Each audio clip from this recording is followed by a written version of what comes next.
If a plus b is equals to 7, a squared plus b squared is equals to 29, find a and b.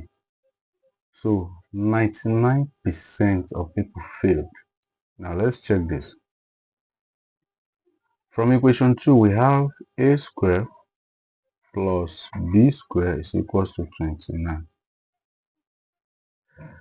Recall that a squared plus b squared is equals to a plus b squared minus 2ab.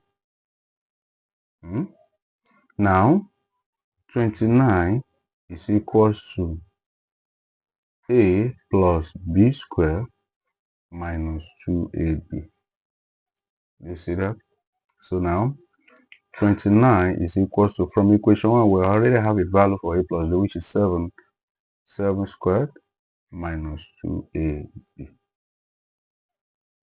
So 2ab is equals to 49 minus 29. Then AB is equals to what? 20. And divide both sides by 2. AB is equals to what? 10. Then if two numbers A and B are the roots of the quadratic equation, so the sum of roots is the coefficient of s. So we now have s squared minus into bracket a plus b.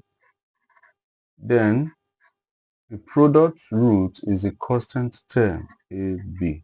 So this expression leads to quadratic equation. So we now have s squared minus 7x, that is a plus b is 7, plus what? ab, 10. So you factorize this expression. So you now have x minus 5 into bracket x minus 2 is equals to 0. So therefore s is equals to 5, or s is equals to 2. B is equals to 5, A is equals to 2. So if you have any question, drop it in the comment section. I will gladly reply. Please like, subscribe, and share. Thank you.